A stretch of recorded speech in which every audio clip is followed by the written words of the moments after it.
ಕಾಂಗ್ರೆಸ್ ಅಧಿಕಾರದ 5 ವರ್ಷನೂ ಕೂಡ ನಾನೇ ಮುಖ್ಯಮಂತ್ರಿ ಆಗಿರ್ತೀನಿ, 2028ಕ್ಕೂ ಕೂಡ ನನ್ನದೇ ನೇತೃತ್ವ ಅಂತ ಘಂಟಾಘೋಷವಾಗಿ ಸಿದ್ದರಾಮಯ್ಯನವರು ಹೇಳಿದ್ರು. ಅದು ಎರಡೆರಡು ಬಾರಿ ಹೇಳಿದ್ರು. ರಾಜ್ಯದಲ್ಲಿ ಒಂದ್ಸಲಿ, ದೆಹಲಿಯಲ್ಲಿ ಒಂದ್ಸಲಿ. ಇದೇ ಸಂದರ್ಭದಲ್ಲಿ ಇಲ್ಲಿ OBC ಸಭೆ ಎಲ್ಲ ಆಯ್ತಲ್ಲ, ಅದು ಇನ್ನಷ್ಟು ಶಕ್ತಿಯನ್ನ ಕೊಟ್ಟಂತಾಗಿದೆ ಸಿದ್ದರಾಮಯ್ಯನವರಿಗೆ. ಬಿಕಾಸ್ ಇಡೀ ದೇಶದಾದ್ಯಂತ ನೆಕ್ಸ್ಟ್ OBC ಮತಗಳನ್ನ ಸೆಳಿಬೇಕು, ಆ ವೋಟ್ ಬ್ಯಾಂಕ್ ಗಟ್ಟಿಗೊಳಿಸಬೇಕು ಅನ್ನುವಂಥ ನಿಟ್ಟಿನಲ್ಲಿ ರಾಹುಲ್ ಗಾಂಧಿ ಅವರ ಪ್ಲಾನ್ ಇರುವಂಥ ಸಂದರ್ಭದಲ್ಲಿ ಎಲ್ಲಿ ಇವ್ರನ್ನ ಕೆಳಗಿಳಿಸಕ್ಕೆ ಸಾಧ್ಯ? ಬಿಕಾಸ್ ಬೇರೆಯದ್ದೇ ಮೆಸೇಜ್ ಹೋಗುತ್ತೆ, ರಾಂಗ್ ಮೆಸೇಜ್ ಹೋಗುತ್ತೆ ಅನ್ನುವಂಥ ಚರ್ಚೆಗಳು ಕೂಡ ನಡೀತಾ ಇದೆ. ಇನ್ನು ಸಿದ್ದರಾಮಯ್ಯನವರಿಗೆ ರಾಹುಲ್ OBC ಮಂತ್ರವೇ ಶ್ರೀರಕ್ಷೆ ಆದಂತೆ ಕಾಣಿಸ್ತಾ ಇದೆ. ರಾಹುಲ್ OBC ಮಂತ್ರದಿಂದಲೇ CM ಕುರ್ಚಿ ಭದ್ರ ಆಗ್ತಾ ಇದೆಯಾ? ಸಿದ್ದರಾಮಯ್ಯನವರಿಗೆ ವರವಾಗುತ್ತಾ ಹೈಕಮಾಂಡ್ ತಂತ್ರಗಾರಿಕೆ ಅಂತ?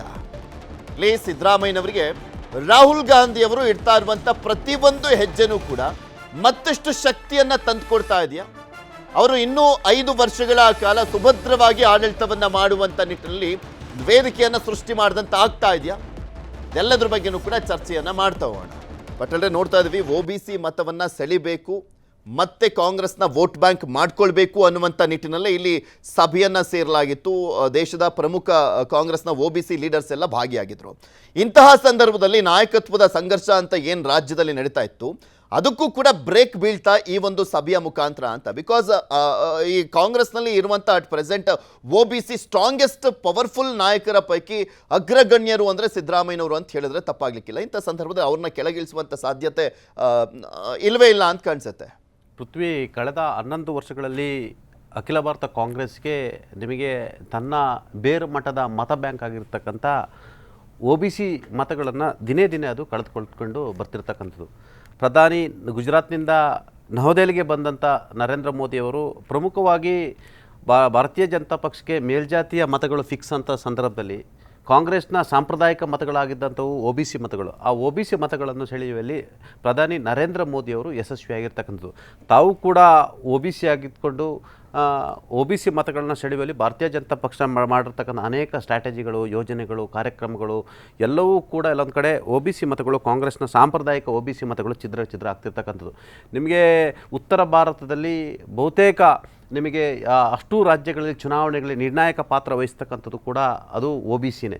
ತಾವು ಗಮನಿಸ್ಬೋದು, ಇವತ್ತು ಸಮಾಜವಾದಿ ಪಕ್ಷ ಇರ್ಬೋದು, RJD ಇರ್ಬೋದು, JDU ಇರ್ತಕ್ಕಂಥದ್ದು, ಈ ಎಲ್ಲ ಪಕ್ಷಗಳನ್ನು ತಾವು ಗಮನಿಸ್ತಾ ಹೋಗಿ ಉತ್ತರ ಪ್ರದೇಶದ ಸಮಾಜವಾದಿ ಪಕ್ಷ ಕೂಡ ತನ್ನ ಭದ್ರ ನೆಲೆ ಇರ್ತಕ್ಕಂಥದ್ದೇ OBC. ಇದರಿಂದ ಪರಿಶಿಷ್ಟ ಜಾತಿ, ಪಂಗಡ ಮತ್ತು OBC ಅವರು OBC ಮುಖವಾಣಿಯಾಗಿರೋ ಕಾರಣಕ್ಕಾಗಿ ಇವತ್ತು ಸಮಾಜವಾದಿ ಪಕ್ಷ BJPಯ ಅಂಥ ಹೊಡೆತದ ನಡುವೆ ಕೂಡ ಅಲ್ಲಿ ನಡೆದಂಥ ಎಲ್ಲ ಕೌಟುಂಬಿಕ ಮತ್ತು ರಾಜಕೀಯ ವಿಪ್ಲವಗಳ ನಡುವೆ ಇವತ್ತು ಸಮಾಜವಾದಿ ಪಕ್ಷ ಒಂಥರ ಪ್ರತಿದಿನ ಸಾಯುವ ಬದಲು ಪ್ರತಿದಿನ ಮತ್ತೆ ಹುಡ್ತಿರ್ತಕ್ಕಂಥದ್ದು. ನಿಮಗೆ ಬಿಹಾರದಲ್ಲೂ ಕೂಡ RJD ಲಲ್ಲೂ ಪ್ರಸಾದ್ ಯಾದವ್ ಕೂಡ ಅಧಿಕಾರ ಹಿಡಿಲಿಕ್ಕೂ ಕಾರಣ ಕೂಡ OBC ಸಮುದಾಯ ಕೂಡ ಕಾರಣ ಆಗಿರ್ತಕ್ಕಂಥದ್ದು. ನಿಮಗೆ ಕರ್ಪೂರಿ ಠಾಕೂರ್ ಅಂತ ಸವಿತಾ ಸಮಾಜದ ಅತಿ ಸಣ್ಣ OBC ಸಮುದಾಯದ ಹಿಂದುಳಿದ OBC ಸಮುದಾಯದ ಕರ್ಪೂರಿ ಠಾಕೂರ್ ಅಂತ ಇವತ್ತು ಅಧಿಕಾರ ಹಿಡಿಲಿಕ್ಕೂ ಕೂಡ ಅದು OBC ಸಮುದಾಯವೇ ಕಾರಣ ಆಗಿರ್ತಕ್ಕಂಥದ್ದು. ನಿಮಗೆ ಹಾಗೆ ನೋಡಿದ್ರೆ ಕರ್ನಾಟಕದಲ್ಲಿ ಕಳೆದ 3 ರಿಂದ 4 ದಶಕಗಳಲ್ಲಿ ಅತಿ ಹೆಚ್ಚು ಫಲಾನುಭವಿಗಳು ಮತ್ತು ಅಸ್ಮಿತೆ ಮತ್ತು ವಿದ್ಯಾವಂತರಾಗಿರ್ತಕ್ಕಂಥದ್ದು ಶೈಕ್ಷಣಿಕವಾಗಿ, ರಾಜಕೀಯವಾಗಿ, ಆರ್ಥಿಕವಾಗಿ ಇವತ್ತು ಇಡೀ ದೇಶಾದ್ಯಂತ ಹೆಚ್ಚು ಮೇಲ್ಮಟ್ಟಕ್ಕೆ ಹೋಗ್ತಿರೋದು ಅಂತ ಹೇಳಿದ್ರೆ ಅದು OBC ಸಮುದಾಯ. ಯಾಕೆ ಅಂತ ಹೇಳಿದ್ರೆ, ಒಂದು ದೇವರಾಜ್ ಅರಸು ಕೂಡ OBCಯ ಅಸ್ಮಿತೆ ಆಗಿದ್ದರು. ನಂತರ ಬಂದಂಥ ಸಿದ್ದರಾಮಯ್ಯ ಕೂಡ ಕಳೆದ 30 ವರ್ಷಗಳಲ್ಲಿ OBCಯವ್ರನ್ನ ಎಲ್ಲೊಂದು ಕಡೆ ತನ್ನದೇ ಆದ ರೀತಿಯಲ್ಲಿ ತನ್ನ ಬಜೆಟ್ ಇರುವಂಥದ್ದು ಮತ್ತು ತಾವು ಮುಖ್ಯಮಂತ್ರಿ ಆದಂಥ ಅವಧಿಯಿಂದ ಇರ್ಬೋದು, ಕಳೆದ 30 ವರ್ಷಗಳಲ್ಲಿ ಅವರು OBC ಸಮುದಾಯದ ಅಸ್ಮಿತೆಯನ್ನು ಕರ್ನಾಟಕದಲ್ಲಿ ಕಾಪಾಡಿದರು. ಆ OBC ಸಮುದಾಯದ ಅಸ್ಮಿತೆಯ ಕಾರಣಕ್ಕಾಗಿ ಇವತ್ತು ಸಿದ್ದರಾಮಯ್ಯನವರು ಮಾಸ್ ಲೀಡರ್ ಆದರು ಮತ್ತು ಇಡೀ OBC ಸಮುದಾಯ ಅನ್ನೋದು ಸಿದ್ದರಾಮಯ್ಯ ನಮ್ಮ ನಾಯಕ ಅಂತ ಒಪ್ಕೊಂಡ್ರು. ನಿಮಗೆ ನೋಡಿ, ಬಜೆಟ್ನಲ್ಲಿ ಅತಿ ಹೆಚ್ಚು ಅವರಿಗೆ ಅನೇಕ ಯೋಜನೆಗಳನ್ನ, ಕಾರ್ಯಕ್ರಮಗಳನ್ನ ಸಿದ್ದರಾಮಯ್ಯ ತರ್ತಿದ್ದಾರೆ. ಕರ್ನಾಟಕದಲ್ಲಿ ಒಂದು ಲೆಕ್ಕಾಚಾರದ ಅಂದಾಜಿನ ಪ್ರಕಾರ, ಸರ್ಕಾರದ ಅಂಕಿಅಂಶಗಳ ಪ್ರಕಾರ ಸುಮಾರು 35 ರಿಂದ 45% OBC ಸಮುದಾಯ ಇವತ್ತು ಎಲ್ಲ ಯೋಜನೆಗಳು, ಕಾರ್ಯಕ್ರಮಗಳೆಲ್ಲ ಫಲಾನುಭವಿಗಳಾಗಿದ್ದಾರೆ. ಅಂದರೆ ಅಷ್ಟು ಅಸ್ಮಿತೆ ಇದೆ ಅಂತೇಳಿ. ಶೈಕ್ಷಣಿಕವಾಗಿ, ಸಾಮಾಜಿಕವಾಗಿ, ಆರ್ಥಿಕವಾಗಿ ಮತ್ತು ರಾಜಕೀಯವಾಗಿ ಕೂಡ ಇವತ್ತು OBC ಸಮುದಾಯ ಇವತ್ತು 45% ಅಷ್ಟು ಮೇಲ್ಮಟ್ಟಕ್ಕಿದೆ ಅನ್ನೋದು ಒಂದು ರಿಪೋರ್ಟ್ ಕೂಡ ಇರ್ತಕ್ಕಂಥದ್ದು. ಅದಕ್ಕೆ ಪ್ರತಿಯಾಗಿ ಸಿದ್ದರಾಮಯ್ಯ ಅಂತವರು 2 ಬಾರಿ ಮುಖ್ಯಮಂತ್ರಿ ಆಗಲಿಕ್ಕೆ ಅವಕಾಶ ಸಿಕ್ಕಿದ್ದು ಕೂಡ ಇದೇ OBC ಸಮುದಾಯ ಬಹುತೇಕ ಕೈ ಹಿಡಿದಿರ್ತಕ್ಕಂಥದ್ದು. ಎಸ್, ಈಗ ಒಂದು ಪ್ರಶ್ನೆಯನ್ನು ತಾವು ಹೇಳಿದ್ರಿ, OBC ಸಮುದಾಯವನ್ನು ಕಾಂಗ್ರೆಸ್ ಪಕ್ಷ OBC ಸಮುದಾಯನ ಕೇವಲ ಮತ ಬ್ಯಾಂಕಿಗಾಗಿ ಮಾತ್ರ ಈ ರೀತಿ ಆರ್ಗನೈಸೇಷನ್ ಮಾಡಿದರೆ ಬಹುಶಃ ಕಾಂಗ್ರೆಸ್ ಪರವಾಗಿ ಯಾವತ್ತೂ ಕೂಡ OBC ನಿಲ್ಲಲ್ಲ. ನನ್ನ ಪ್ರಮುಖ 3 ನಿರ್ಣಯಗಳನ್ನು ಕೈಗೊಳ್ತಾರೆ. ಅದರಲ್ಲಿ ಜಾತಿ ಸಮೀಕ್ಷೆ ಆಗಬೇಕಂತೇಳಿ. ಎಸ್, ಜಾತಿ ಸಮೀಕ್ಷೆ OBCಗೆ ಮಾತ್ರ ಅಲ್ಲ, ಇಡೀ ದೇಶದ ಪ್ರತಿಯೊಬ್ಬ ಜಾತಿಯೊಂದು ಕೂಡ ಸಮೀಕ್ಷೆ ಆಗಬೇಕು. ಆ ಮುಖಾಂತರ ಅವನ ಶೈಕ್ಷಣಿಕ, ಔದ್ಯೋಗಿಕ, ಆರ್ಥಿಕ, ರಾಜಕೀಯ, ಸಾಮಾಜಿಕ ಎಲ್ಲವೂ ಕೂಡ ಗೊತ್ತಾಗಬೇಕು. ನಮ್ದಿರ್ಬೋದು, ನಿಮ್ದಿರ್ಬೋದು, ನಾವೇನು ಓದಿದ್ದೀವಿ, ನಾವೇನು ಬೆಳೆದಿದ್ದೀವಿ, ನಮ್ಮ ಆರ್ಥಿಕ ಸ್ಥಿತಿಗತಿ, ನಮ್ಮ ಉದ್ಯೋಗ, ನಮ್ಮ ಜೊತೆ ಇರ್ತಕ್ಕಂಥವ್ರು ಎಲ್ಲರದ್ದು ಕೂಡ ಆಗಬೇಕು. Not only OBC. ಜೊತೆಗೆ ಕಾಂಗ್ರೆಸ್ಗೆ ಬಿಹಾರ ಚುನಾವಣೆಯ ನಿಟ್ಟಿನಲ್ಲಿ ಇದು ಮಾಡ್ತಿರ್ತಕ್ಕಂಥ ಮೊದಲ ಅಜೆಂಡಾ ಆಗಿರ್ತಕ್ಕಂಥದ್ದು. ಅದೇ ಕಾರಣಕ್ಕಾಗಿ ಇದು ಬೇರೆ ರೀತಿ ಡೈವರ್ಟ್ ಆಗಬಾರ್ದು ಅನ್ನೋ ಕಾರಣಕ್ಕಾಗಿ ತಾಳ್ಕೊಟ್ರೆ ನಾನು ಅವತ್ತೇ ಹೇಳ್ತಿದ್ದೆ ನಿಮಗೆ, ಈ ಸಭೆಯನ್ನು ಬೇರೆ ಬೇರೆ ರೀತಿ ಕೆಲವರೆಲ್ಲ ವರ್ಣಿಸಿದ್ರು, ವಿಸ್ತಾರವಾಗಿ ಹೇಳಕ್ಕೆ ಶುರು ಮಾಡಿ. ನಾನು ಹೇಳಿದೆ ಅಲ್ಲ, ಇದು OBC ಮತ ಬ್ಯಾಂಕಿಗೆ ಕಾಂಗ್ರೆಸ್ ಪಕ್ಷ ಕೈ ಹಾಕಿರ್ತಕ್ಕಂಥದ್ದು. ತಾಳ್ಕೋಟರ್ನಲ್ಲಿ 25ಕ್ಕೆ ದೊಡ್ಡ ಸಮಾವೇಶನ ಮಾಡ್ತೀರ ಅಂತ ನಾನು ಅವತ್ತೇ ಕೂಡ ಹೇಳಿದೆ. ಇದ್ರ ಉದ್ದೇಶ ಏನು ಅನ್ನೋದು, ಯಾಕಂತೇಳಿ ನಾವು ಜರ್ನಲಿಸ್ಟ್ ಆಗಿ ನಾವು ಜನರಿಗೆ ನಾವು ವಾಸ್ತವನ ಹೇಳಬೇಕು. ಅದನ್ನು ರಾಜಕೀಯ ಬಣ್ಣ ಬೇರೆ ಮತ್ತು ಸಭೆಯ ವಾಸ್ತವತೆಯನ್ನು ಕೂಡ ನಾವು ಹೇಳಬೇಕು. ಅವತ್ತು ಕೂಡ ನಮ್ಮ ಚಾನಲ್ ವಾಸ್ತವತೆಯನ್ನು ಹೇಳ್ತೀವಿ. ಬೇರೆ ಎಲ್ಲರೂ ಕೂಡ ಒಂದು ದಿಕ್ಕಿನಲ್ಲಿ ಹೇಳ್ತಾ ಇದ್ರು, ಒಂದು ಕಡೆ ಇಳಿಸೋಕ್ಕೆ ಅಂತ ಹೇಳಿದ್ರು, ಒಂದು ಕಡೆ ಏರ್ಸೋಕ್ಕೆ ಅಂತಿದ್ರು.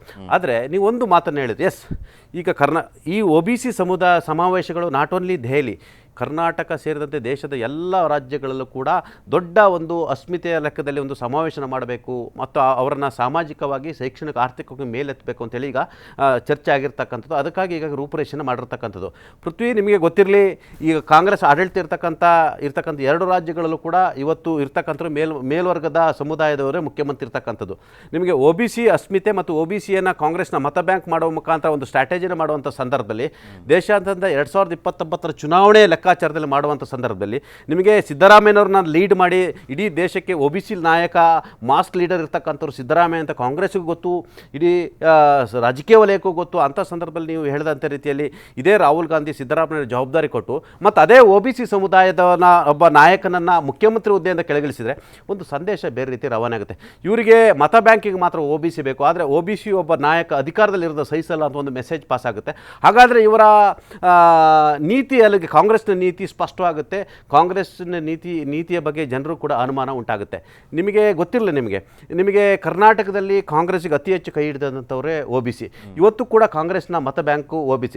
ನಿಮಗೆ ಕಳೆದ ಚುನಾವಣೆಯ ಸರಾಸರಿ ಲೆಕ್ಕಾಚಾರ ಆಗಲಿ, ನಿಮಗೆ ಒಕ್ಕಲಿಗ ಸಮುದಾಯ ಕಾಂಗ್ರೆಸ್ಗೆ ಕೈ ಹಿಡಿದಿರ್ತಕ್ಕಂಥ ಶೇಕಡ 7.70 ಮಾತ್ರ, ಅಂದರೆ ಅರ್ಥ ಮಾಡ್ಕೊಳ್ಳಿ. ಮತ್ತು ಲಿಂಗಾಯತ ಸಮುದಾಯ ಕೈ ಹಿಡಿದಿರ್ತಕ್ಕಂಥ ಶೇಕಡ 9% ಮಾತ್ರ ಕೈ ಹಿಡಿದಿರ್ತಕ್ಕಂಥದ್ದು. ಶೇಕಡ 37ರಿಂದ 39% OBC ಸಮುದಾಯ ಕಾಂಗ್ರೆಸ್ಗೆ ಮತ ಬ್ಯಾಂಕ್ ಆಗಿ ಕನ್ವರ್ಟ್ ಆಗಿತ್ತು. ಅಂಥ ಸಂದರ್ಭದಲ್ಲಿ ನಿಮಗೆ 7.70 ಇರ್ತಕ್ಕಂಥ ಕಾಂಗ್ರೆಸ್ ಪರವಾಗಿರ್ತಕ್ಕಂಥ ಒಕ್ಕಲಿಗ ಸಮುದಾಯ ನಾಯಕರು ಬೇಕಾ, ಅಥವಾ 37% ಇರ್ತಕ್ಕಂಥ ಕಾಂಗ್ರೆಸ್ ಕೈ ಹಿಡಿತಕ್ಕಂಥ OBC ಸಮುದಾಯ ನಾಯಕ ಬೇಕೆಂಬ ಚರ್ಚೆ ಕೂಡ ಆಗ್ತಕ್ಕಂಥದ್ದು. ಎಲ್ಲ ಒಂದು ಕಡೆ ಇದು ಪರೋಕ್ಷವಾಗಿ ಸಿದ್ದರಾಮಯ್ಯವರಿಗೆ ಗಟ್ಟಿಗಳಿಸುತ್ತೆ. ನಿಮ್ಮ ಎಲ್ಲ ರಾಜಕೀಯ ಲೆಕ್ಕಾಚಾರದ ಪ್ರಕಾರ ಇದು ಪರೋಕ್ಷವಾಗಿ ಗಟ್ಟಿಗಳಿಸುತ್ತೆ. ಒಂದು ವೇಳೆ ಇವೆಲ್ಲವನ್ನು ಮೀರಿ ಕಾಂಗ್ರೆಸ್ ಏನಾದರೂ ಅಧಿಕಾರ ತ್ಯಾಗ ಮಾಡಲಿಕ್ಕೆ ಸಿದ್ದರಾಮಯ್ಯಗೆ ಹೋದರೆ ಅದು ಕಾಂಗ್ರೆಸ್ಸು ತನ್ನ ಇಬ್ಬಂದಿತನವನ್ನು ತನ್ನ ಬಣ್ಣ ಬಯಲಾದಂತೆ.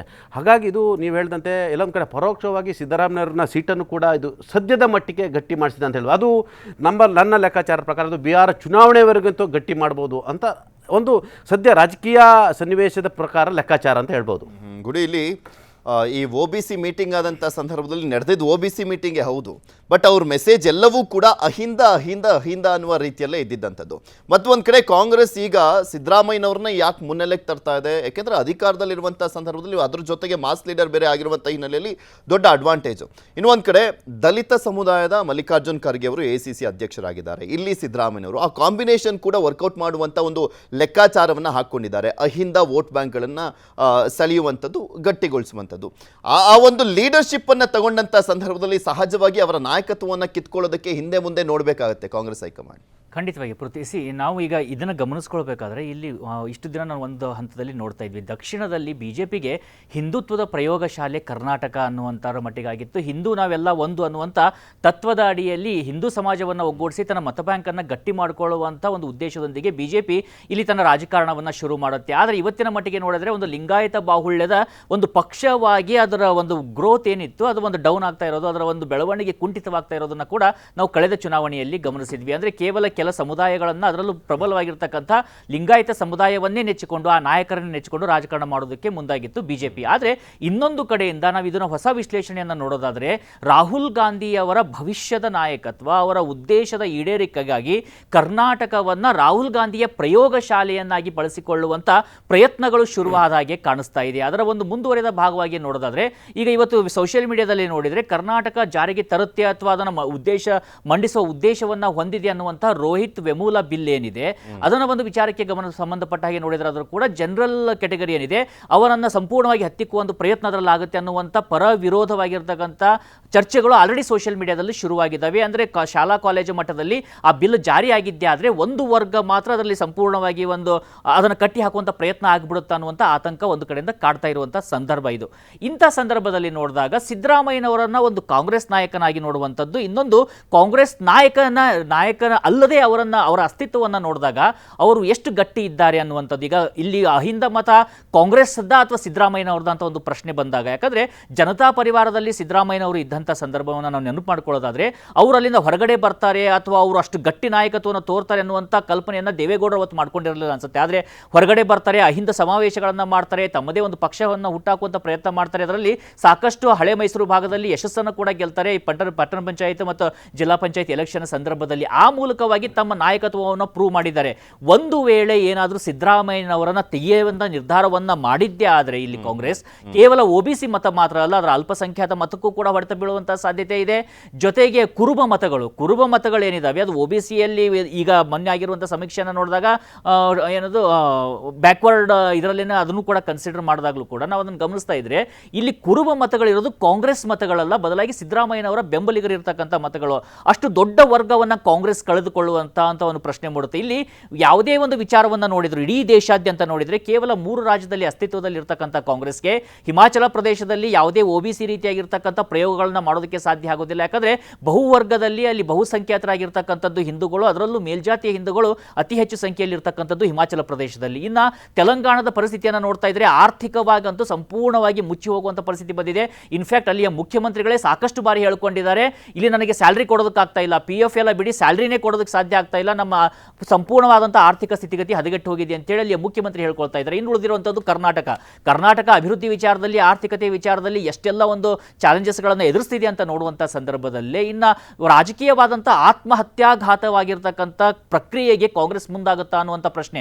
ವೀರೇಂದ್ರ ಪಾಟೀಲ್ ಅವರ ಒಂದು ಪ್ರಯೋಗ ಮಾಡೋದಕ್ಕೆ ಹೋಗಿ ವೀರೇಂದ್ರ ಪಾಟೀಲ್ ಅವರನ್ನು ಇದ್ದಕ್ಕಿದ್ದ ಹಾಗೆ ತೆಗೆದು 3 ದಶಕಗಳಿಂದ ಸುಮಾರಾಗಿ 2 ರಿಂದ 3 ದಶಕಗಳ ಕಾಲ ಸಂಪೂರ್ಣ ಲಿಂಗಾಯತ ಮತ ಬ್ಯಾಂಕನ್ನು ಕಳೆದುಕೊಂಡಿರುವಂಥದ್ದು ಕಾಂಗ್ರೆಸ್. ಯಾಕಂದ್ರೆ ಲಿಂಗಾಯತ ಮತ ಬ್ಯಾಂಕ್ ಮುಂಚೆ ಇದ್ದಿದ್ದೇ ಕಾಂಗ್ರೆಸ್ ಪರವಾಗಿ. ಯಾವಾಗ ಯಡಿಯೂರಪ್ಪನವರು ಪ್ರವರ್ಧಮಾನಕ್ಕೆ ಬರೋಕ್ಕೆ ಶುರುವಾಗ್ತಾರೆ ಅಂದರೆ ವೀರೇಂದ್ರ ಪಾಟೀಲ್ ಅವರು ನೇಪಥ್ಯಕ್ಕೆ ಸರಿದ ಆದ ಬಳಿಕ ಅಂಥದ್ದೇ ಒಂದು ಮತ್ತೆ ಆತ್ಮಹತ್ಯಾಕಾರಿಯಾಗಿರ್ತಕ್ಕಂಥ ನಿರ್ಧಾರಕ್ಕೆ ಕಾಂಗ್ರೆಸ್ ಹೈಕಮಾಂಡ್ ಬರುತ್ತಾ, ಸಿದ್ದರಾಮಯ್ಯನವರನ್ನು ತೆಗೆಯುತ್ತಾ ಅನ್ನುವಂಥ ಒಂದು ಪ್ರಶ್ನೆ ಮಧ್ಯದಲ್ಲೇ ಸಿದ್ದರಾಮಯ್ಯನವರು ಕೂಡ ತಮ್ಮನ್ನು ಬಿಂಬಿಸ್ಕೊಳ್ತಾ ಇರೋದು ಅಹಿಂದ ನಾಯಕರಾಗಿಯೇ. ಯಾಕಂದ್ರೆ ಅವರ ಜೊತೆಯಲ್ಲಿ ಬಲವಾಗಿರ್ತಕ್ಕಂಥದ್ದು ಅಲ್ಪಸಂಖ್ಯಾತರು, ಹಿಂದುಳಿದಂಥವರು, ದಲಿತ, ಈ ಮತ ಬ್ಯಾಂಕ್ ಏನಿದೆ ಅವರ ಜೊತೆಯಲ್ಲಿ ನಿರಂತರವಾಗಿ ನಿಲ್ತಾ ಬಂದಿರುವಂಥದ್ದು. ಕೇವಲ ನೀವು ಈಗ ಇದ್ರದ್ದು ಯಾವುದು ಬಿಹಾರದ ಚುನಾವಣೆಯನ್ನು ಬಿಟ್ಬಿಡಿ, ಕರ್ನಾಟಕದಲ್ಲೇ ಮುಂದಿನ ಹಂತದಲ್ಲಿ ಕಾಂಗ್ರೆಸ್ ಇರಬೇಕಾ ಇರಬಾರ್ದು ಅನ್ನೋದ್ರ ಮೇಲೆ ಈ ನಿರ್ಧಾರ ಪ್ರಕಟ ಆಗುತ್ತೆ. ಹೀಗಾಗಿ ಇಲ್ಲಿ DK ಶಿವಕುಮಾರ್ ಅವರು ಆರ್ಥಿಕವಾಗಿ ಎಷ್ಟೇ ಪ್ರಬಲರಾಗಿರ್ಬೋದು, ಪಕ್ಷವನ್ನು ಸಂಘಟನೆ ಮಾಡುವಂಥ ದೃಷ್ಟಿಯಲ್ಲಿ ಎಷ್ಟೇ ಪ್ರಬಲವಾಗಿರ್ಬೋದು, ಅವರ ಈಗ ಈ ಬಾರಿ 138 ಸ್ಥಾನವನ್ನು ಕಾಂಗ್ರೆಸ್ ಗೆಲ್ಲೋದ್ರಲ್ಲಿ ಅತ್ಯಂತ ದೊಡ್ಡ ಪಾತ್ರವನ್ನು DK ಶಿವಕುಮಾರ್ ಅವರು ವಹಿಸಿರಬಹುದು. ಆದರೆ ಅದರ ಒಂದು ಮುಖವಾಣಿಯಾಗಿದ್ದಂಥದ್ದು, ಅದರ ಒಂದು ಫೇಸ್ ಅಂತ ಏನು ಹೇಳ್ತೀವಿ, ಕಾಂಗ್ರೆಸ್ನ ಫೇಸ್ ವ್ಯಾಲ್ಯೂ ಕರ್ನಾಟಕದಲ್ಲಿ ಇದ್ದದ್ದು ರಾಹುಲ್ ಗಾಂಧಿ ಅವರು ಅಲ್ಲ, ಮಲ್ಲಿಕಾರ್ಜುನ್ ಖರ್ಗೆ ಅವರು ಅಲ್ಲ, ಅಥವಾ DK ಶಿವಕುಮಾರ್ ಅವರು ಅಲ್ಲ, ಪರಮೇಶ್ವರ್ ಅಲ್ಲ, ಬದಲಿಗೆ ಕೇವಲ ಮತ್ತು ಕೇವಲ ಸಿದ್ದರಾಮಯ್ಯನವರು. ಹೀಗಾಗಿ ಅವರನ್ನು ಸರಿಸಬೇಕಾದ್ರೆ ಅದು ಅಷ್ಟು ಸುಲಭವಾಗಿ ಅಲ್ಲ. ಇನ್ನೊಂದು ವಿಚಾರ ಅಂದರೆ ರಾಜಕಾರಣಕ್ಕೆ ಬಂದಾಗಿನಿಂದ ಇಲ್ಲಿಯವರೆಗೂ ನೋಡಿದ್ರು ಕೂಡ ನಾವು ಸಿದ್ದರಾಮಯ್ಯನವರನ್ನ ಕೇವಲ 3 ವರ್ಷಗಳ ಕಾಲ, ಸುಮಾರು 2007 ರಿಂದ 10 ಅವಧಿ ಅನ್ಸುತ್ತೆ, ಅದನ್ನು ಹೊರತುಪಡಿಸಿ ಅವರು ಅಧಿಕಾರದಲ್ಲಿ ಇಲ್ಲದೇ ಇರುವಂತಹ ದಿನಾನೇ ಇಲ್ಲ. ಹೀಗಾಗಿ ಮುಖ್ಯಮಂತ್ರಿ ಸ್ಥಾನದಲ್ಲಿರುವಂಥ ಸಿದ್ದರಾಮಯ್ಯನವರು ಅಷ್ಟು ಸುಲಭವಾಗಿ ಬಿಟ್ಟುಕೊಟ್ಟು ಬಿಡ್ತಾರಾ ತಮ್ಮ ಸ್ಥಾನವನ್ನು ಅನ್ನುವಂಥದ್ದು ಕೂಡ ಇಲ್ಲಿ ಪ್ರಶ್ನೆ ಮೂಡುತ್ತೆ. ಹೀಗಾಗಿ ಮುಂಬರುವಂಥ ಹಂತದಲ್ಲಿ ರಾಜಕೀಯ ವಿಪ್ಲವಗಳನ್ನು ಮನಗೊಂಡಿದ್ದೇ ಆದರೆ, ಮುಂದಾಲೋಚನೆಯನ್ನು ಮಾಡಿದ್ದಾದರೆ ರಾಹುಲ್ ಗಾಂಧಿ ಅಂತೂ ಸಿದ್ದರಾಮಯ್ಯನವರನ್ನು ಬದಲು ಮಾಡುವಂಥ ನಿರ್ಧಾರಕ್ಕೆ ಬರುವಂಥ ಸಾಧ್ಯತೆಗಳು ತೀರಾ ಕಡಿಮೆ ಕಂಡು ಬರ್ತಾ ಇದೆ. ಎಸ್ ಪಟೇಲ್ರೆ, ಇಲ್ಲಿ ಪ್ರಮುಖವಾಗಿ ಮತ್ತೊಂದು ಕಡೆ ನೋಡೋದಾದ್ರೆ ಸಿದ್ದರಾಮಯ್ಯನವರು ಈ ಹಿಂದೆ 2013 ರಿಂದ 2018 ಮುಖ್ಯಮಂತ್ರಿ ಆಗಿದ್ದಂಥ ಸಂದರ್ಭದಲ್ಲಿ ಒಂದು 16-17 ಸಂದರ್ಭದಲ್ಲಿ ಅವ್ರನ್ನ ಬದಲಾವಣೆ ಮಾಡುವಂಥ ಚಾನ್ಸಸ್ ಇದೆ ಅನ್ನುವಂಥ ರೀತಿಯಾದಂಥ ಚರ್ಚೆಗಳು ಶುರುವಾಗಿತ್ತು. ಸಿದ್ದರಾಮಯ್ಯನವರು ಯಾವತ್ತೂ ಅವರಾಗೆ ಬಂದ್ಬಿಟ್ಟು ಮಾಧ್ಯಮಗಳಿಗೆ ಹೇಳಿಕೆ ಕೊಡ್ತಾ ಇದ್ದಂಥವ್ರಲ್ಲ. ಆದರೆ ನೀವು ಆವಾಗಲೂ ಕೂಡ ಇದ್ದಂಥ ಟೈಮ್ನಲ್ಲೇ ಅವರಾಗೆ ಬಂದು ಹೇಳಿಕೆಯನ್ನು ಕೊಡ್ತಾರಂತೆ. ಅಂದರೆ ನಾನು ಒಬ್ಬ ಅಹಿಂದ ವರ್ಗದ ನಾಯಕ, ಹಿಂದುಳಿದ ವರ್ಗದಲ್ಲಿ ಮೊದಲ ಬಾರಿಗೆ ಅಂದರೆ ದೇವರಾಜ್ ಅರಸು ಅವರ ನಂತರ ಮುಖ್ಯಮಂತ್ರಿ ಆಗಿರುವಂಥದ್ದನ್ನು ಸಹಿಸ್ಕೊಳ್ಳಿಕ್ಕೆ ಆಗ್ತಾ ಇಲ್ಲ ಬೇರೆ ಪಕ್ಷದವರಿಗೆ ಅಂತ ಹೇಳುವ ಮುಖಾಂತರ ತಮ್ಮ ಪಕ್ಷದವರು ಯಾರ್ಯಾರೆಲ್ಲ ಗುಂಡಿ ತೋಡಲಿಕ್ಕೆ ಮುಂದಾಗಿದ್ರು ಅವರಿಗೆ ಟಾಂಗನ್ನು ಕೊಡುವ ಮುಖಾಂತರ ಹೈಕಮಾಂಡ್ಗೆ ಎಚ್ಚರಿಕೆಯನ್ನು ಕೊಟ್ಟಿದ್ರು. ಈಗಲೂ ಕೂಡ ಅದೇ ರೀತಿಯಾದಂಥ ಪರಿಸ್ಥಿತಿನೇ ಹೈಕಮಾಂಡ್ದು. ಬಿಕಾಸ್ BJP ತುಂಬ ಸ್ಟ್ರಾಂಗ್ ಆಗಿದೆ ಹೈಕಮಾಂಡ್. ಬಿಕಾಸ್ 19-20 ರಾಜ್ಯಗಳಲ್ಲಿ ಇರುವಂಥ ಹಿನ್ನೆಲೆಯಲ್ಲಿ ಯಾರನ್ನು ಚೇಂಜ್ ಮಾಡಿದ್ರು ಕೂಡ ಅವರಿಗೆ ಅಷ್ಟು ದೊಡ್ಡ ಹೊಡೆತ ಕೊಡೋದಿಲ್ಲ. ಆದರೆ ಕರ್ನಾಟಕ ಅನ್ನೋವಂಥದ್ದು ಕಾಂಗ್ರೆಸ್ಗೆ ಆಕ್ಸಿಜನ್ ಆಗಿರುವಂಥ ಈ ಸಂದರ್ಭದಲ್ಲಿ ಸಿದ್ದರಾಮಯ್ಯನವರ ನಿರ್ಧಾರದಿಂದ ಏನಾದರೂ ಚೇಂಜ್ ಮಾಡಬೇಕು ಬಿಟ್ಟರೆ ಹೈಕಮಾಂಡೇ ಬಂದ್ಬಿಟ್ಟು ನಾವು ಚೇಂಜ್ ಮಾಡಿಬಿಡ್ತೀವಿ, ಏನೋ ಸಾಧಿಸ್ಬಿಡ್ತೀವಿ ಅನ್ನುವಂಥ ಒಂದು ಪರಿಸ್ಥಿತಿ ಅಂತೂ ಇಲ್ಲವೇ ಇಲ್ಲ. ನೋಡಿ, 2013ರಿಂದ 2018 ಅವತ್ತಿನ ಸಿದ್ದರಾಮಯ್ಯ ನೇತೃತ್ವದ ಕಾಂಗ್ರೆಸ್ ಸರ್ಕಾರದ ಆಡಳಿತ ಅದೊಂಥರ ಸುವರ್ಣಯುಗ ಅಂತ ಕರಿಬೋದು. ಆದರೆ ಇವತ್ತಿನ ಸಿದ್ದರಾಮಯ್ಯ ಅವತ್ತಿನ 2013-18 ಸಿದ್ದರಾಮಯ್ಯ ಆಗಿಲ್ಲ. ನೀವು ಸಿದ್ದರಾಮಯ್ಯ ಸುತ್ತ ಇರ್ತಕ್ಕಂಥ ಎಲ್ಲ ಅಧಿಕಾರಿಗಳು, ಲೂಟಿಕೋರ ಅಧಿಕಾರಿಗಳು, ಭ್ರಷ್ಟ ರಾಜಕಾರಣಿಗಳು, ಭ್ರಷ್ಟರು ಎಲ್ಲರೂ ಕೂಡ ಇವತ್ತು ಸಿದ್ದರಾಮಯ್ಯ ಸುತ್ತಕೊಂಡಿದ್ದಾರೆ. ಸಿದ್ದರಾಮಯ್ಯರಿಗಾಗಿ ರಾತ್ರಿ ಆಗಲು ವರ್ಷಾನುಗಟ್ಟಲೆ ದುಡಿದಂಥವ್ರನ್ನ ಅವ್ರ ಅಧಿಕಾರ ಹಿಡೀಲಿ ಅಂತೇಳಿ ಕನಸು ಕಂಡವಂತರು, ಹೋರಾಟ ಮಾಡಿದವರು, ಮನೆ ಮಠ ಬಿಟ್ಟು 10 ಲಕ್ಷ 100 ರೂಪಾಯಿ ಕೋಟಿಗಟ್ಟಲೆ ಆಗ್ತಂಥವ್ರು ಇವತ್ತು ಸಿದ್ದರಾಮಯ್ಯ ಜೊತೆ ಇಲ್ಲ. ಸಿದ್ದರಾಮಯ್ಯ ಅಂಥವ್ರನ್ನ ಬಿಟ್ಟುಬಿಟ್ಟಿದ್ದಾರೆ ಇವತ್ತು. ಅಂದರೆ ಬದಲಾದ ರಾಜಕೀಯ ಪರಿಸ್ಥಿತಿ ಮತ್ತು ವ್ಯವಸ್ಥೆ ಕೂಡ ಇರ್ಬೋದು. ನೀವು ಗಮನಿಸಿ, ನೀವು ಸಿದ್ದರಾಮಯ್ಯ ಸುತ್ತ ಕೂಡ ಒಂದೇ ಭಾಗದಲ್ಲಿ ಇರ್ತಕ್ಕಂಥಲ್ಲ ಬಹುತೇಕರು ಇವತ್ತು ಲೂಟಿಕೋರು ಇರ್ತಕ್ಕಂಥದ್ದು, ಭ್ರಷ್ಟಾಚಾರಗಳು ಇರ್ತಕ್ಕಂಥದ್ದು, ಮತ್ತು ಅದು ಸಿದ್ದರಾಮಯ್ಯ ಗೊತ್ತಿಲ್ಲ ಅಥವಾ ಅದು ಒಂಥರ ಜಾಣ ಕುರುಡ ಗೊತ್ತಿಲ್ಲ. ಆದರೆ ಸಿದ್ದರಾಮಯ್ಯ ಇವತ್ತು ಈ ಹಂತಕ್ಕೆ ಬರೋಕ್ಕೆ ಅವರ ಸಮುದಾಯ ಅಷ್ಟೇ ಅಲ್ಲ, ಅವರ ಪರವಾಗಿದ್ದಂಥ ಅವರು ಬೆಳಿಬೇಕು, ಒಬ್ಬ ನಾಯಕ, ಅವರಿಗೆ ದೂರದೃಷ್ಟಿ ಇದೆ ಅಂತ ಕಾರಣಕ್ಕೆ ಎಲ್ಲ ಸಮುದಾಯದವರು, ಮೇಲ್ವರ್ಗದವರು ಕೆಲವರಿದ್ದಾರೆ, ಎಲ್ಲ ಸಮುದಾಯದವರು ರಕ್ತವನ್ನು ಬಸಿದ್ದಾರೆ. ಇವತ್ತು ಅವರೆಲ್ಲ ಯಾರು ಕೂಡ ಸಿದ್ದರಾಮಯ್ಯ ಸುತ್ತ ಕಾಣ್ತಿಲ್ಲ. ಸಿದ್ದರಾಮಯ್ಯ ಸುತ್ತ ಕಾಣ್ತಿರೋದೇ ಬೇರೆ, ಅವರೆಲ್ಲರೂ ಕೂಡ ಅಧಿಕಾರ ಇದ್ದಾಗ ಮಾತ್ರ ಸಿದ್ದರಾಮಯ್ಯ ಜೊತೆ ಇರ್ತಕ್ಕಂಥವ್ರು. ಅದು ಒಂದು ಭಾಗ. ಮತ್ತೊಂದು ಕಡೆ ಸಿದ್ದರಾಮಯ್ಯವ್ರನ್ನ ಅಂಡರ್ ಎಸ್ಟಿಮೇಟ್ ಮಾಡಲಿಕ್ಕೆ ಸಾಧ್ಯನೇ ಇಲ್ಲ. ನಿಮಗೆ ನಾನು ಯಾವಾಗಲೂ ಒಂದು ಮಾತು ಹೇಳ್ತೀನಿ, ಇಡೀ ಜಗತ್ತಿನಲ್ಲಿ ಇವತ್ತಿನ ಡಿಜಿಟಲ್ ಯುಗದಲ್ಲಿ, ಇಂಟರ್ನೆಟ್ ಯುಗದಲ್ಲಿ ಒಂದು ಮೊಬೈಲ್ ಇಲ್ದಲೇ, ಒಂದು ಇಂಟರ್ನೆಟನ್ನು ಹಾಕ್ದಲೇ, ಒಂದು ಲ್ಯಾಪ್ಟಾಪ್ ಇಲ್ಲದೆ ಇವತ್ತು ಒಂದು ಇಡೀ ಅತಿ ದೊಡ್ಡ ರಾಜ್ಯವನ್ನು ಸುಮಾರು 2013-18 ಈಗ ಮತ್ತೆ ಒಬ್ಬ ಮುಖ್ಯಮಂತ್ರಿಯಾಗಿ ರಾಜ್ಯವನ್ನು ನಿರ್ವಹಿಸ್ತಿದ್ದಾರೆ ಅಂತ ಹೇಳಿದ್ರೆ ಸಿದ್ದರಾಮಯ್ಯ ಸಾಮಾನ್ಯ ವ್ಯಕ್ತಿ ಅಲ್ಲ. ಕಾಂಗ್ರೆಸ್ಗೆ ಬಂದ ಕೆಲವೇ ಬೆರಳೆಣಿಕೆ ವರ್ಷಗಳಲ್ಲಿ ವಿಪಕ್ಷ ನಾಯಕರಾದರು, ಮುಖ್ಯಮಂತ್ರಿ ಆದರು, ಮತ್ತೆ ವಿಪಕ್ಷ ನಾಯಕರು, ಮತ್ತೆ ಮುಖ್ಯಮಂತ್ರಿ ಆದ ಅಂತ ಹೇಳಿದ್ರೆ ಅದನ್ನು ನಾವು ಅವ್ರನ್ನ ಅಂಡರ್ ಎಸ್ಟಿಮೇಟ್ ಮಾಡ್ಲಿಕ್ಕೆ ಸಾಧ್ಯ ಇಲ್ಲ. ಸಿದ್ದರಾಮಯ್ಯ ಮಾತಾಡಲ್ಲ, ವೆರಿ ಗುಡ್ ಲಿಸನರ್. ಯಾರೇ ಹೋಗಿ 100 ಕಂಪ್ಲೇಂಟ್ ಕೊಡಲಿ ಎಲ್ಲರ ಬಗ್ಗೆನೂ ಕೇಳ್ಕೊತಾರೆ, ಇದು ಮಾಡ್ತಾರೆ. ತುಂಬ ಜನ ಹೇಳ್ತಾರೆ, ಕೆಲವು ಅವರ ಆಪ್ತರ ಜೊತೆ ಡಿಸ್ಕಷನ್ ಮಾಡಿ ಸ್ಟ್ರಾಟಜಿ ಮಾಡ್ತಾರೆ. ನೋ, ಅವರು ಅಲ್ಲೇ ಕೇಳಿಸ್ಕೊತಾರೆ, ಎಲ್ಲಿ ಯಾವಾಗ ಬಾಣ ಬಿಡಬೇಕು ಆ ಬಾಣವನ್ನು ಬಿಡ್ತಾರೆ.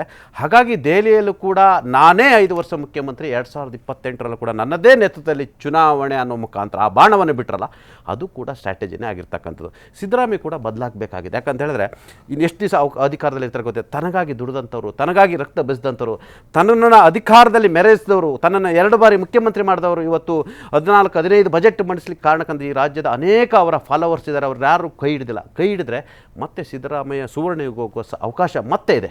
ಓಕೆ, ನೋಡೋಣ ಏನೇನಾಗುತ್ತೆ ಅನ್ನೋ